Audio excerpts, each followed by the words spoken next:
مجھے طلاق دے دو، کہا تھا نا جی؟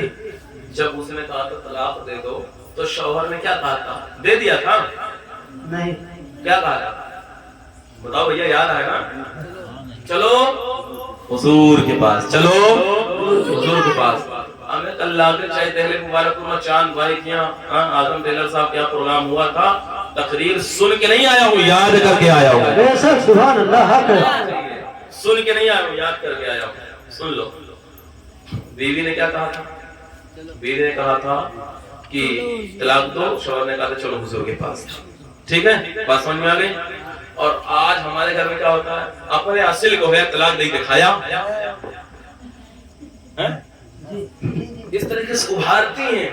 اور یہ نوجوان جو بڑی مردانگی میں اب ہی نے ہم دکھائی کہ ہم لوگ حاصل کے ہکنا ہے، اب وہ طلاق دے دیتے، اور جب طلاق دے دیتا ہے تو ماجرا کیا نکلتا ہے، معمہ کیا ہوتا ہے؟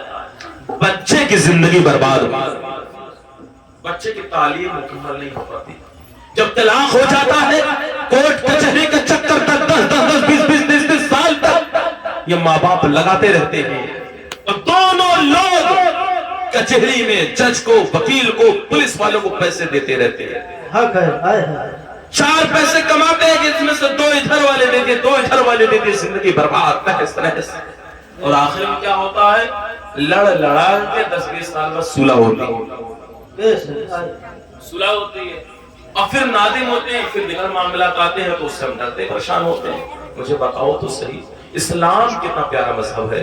اسلام نے کیا کہا؟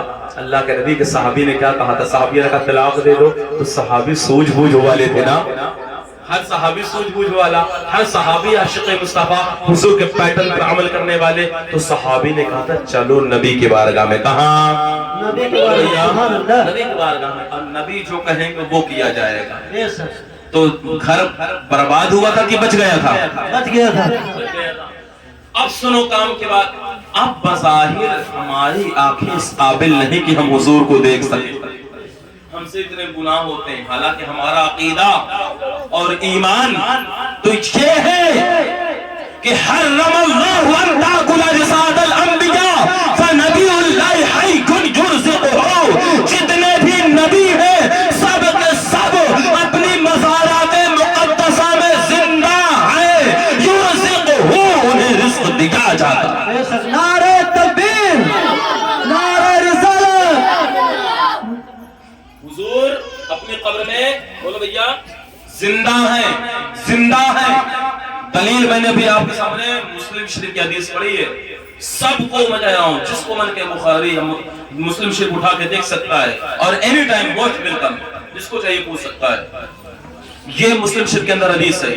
ایک بات یہ ہو گئی، اور آپ ایک اور کام قریب کی بات بتا دوں، سنا غور سے۔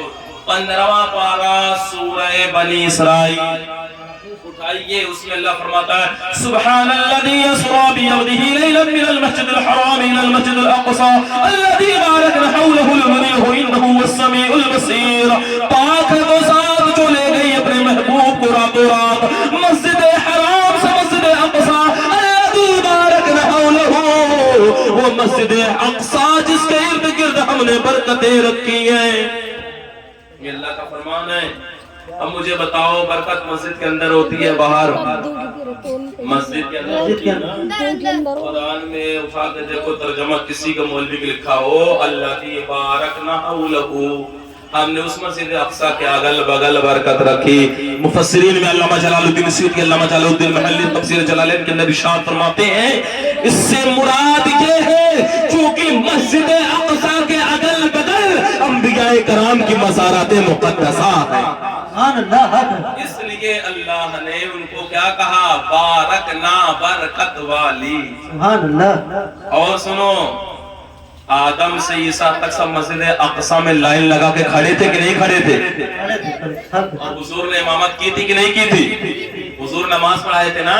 تو آدم سے عیسیٰ تک سب زندہ، اگر مردہ تو جماعت میں کیسے شامل؟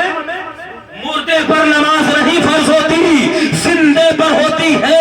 یہ آدم سے عیسیٰ تک سب مسجد اقصیٰ میں لائن لگا کے کھڑے ہیں۔ مصطفیٰ نے جبریل نے کہا حضور نماز ادا کرائے، تو جب انبیاء زندہ تو امام الانبیاء مردہ کے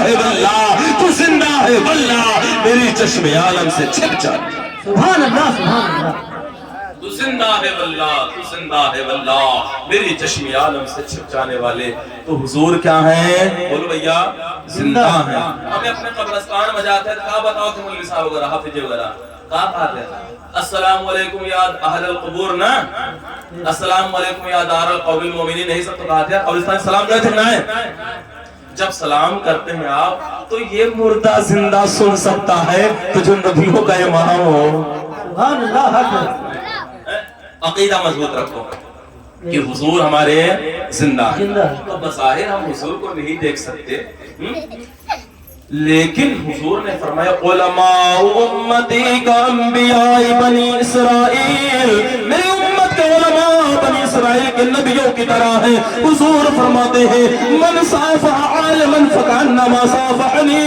جو کسی عالم سے مصافحہ کرتا ہوں مجھ سے مصافحہ کرتا ہے من جالس عالما فکانما جالسنی جو کسی عالم کے پاس بیٹھتا ہوں میں میرے پاس بیٹھتا ہے حضور فرماتے ہیں من سار عالما فکانما سارانی جو کسی عالم کی زیارت کرتا ہے وہ میری زیارت کرتا ہے آپ سنو میں ملت کو نوجوانوں اگر تمہارے گھر میں کوئی ایسا مسئلہ پیش آ جائے تو اگر مصطفیٰ بظاہر ہمارے درمیان نہیں ہے پھر علماء کے پاس چلے جایا کرو اس لیے کہ علماء انبیاء کے وارث ہیں تمہارے گھر برباد ہونے سے محفوظ و معمور ہو جائے تم کورٹ کچہری کے چکر سے بچ جاؤ گے گھر بگڑنے سے بچ جائے گا ہمیں بتاؤ تو جب تمہارے گھر میں کوئی مسئلہ ہو جاتا ہے بچہ پیدا ہوا سامنے کے لیے مولوی صاحب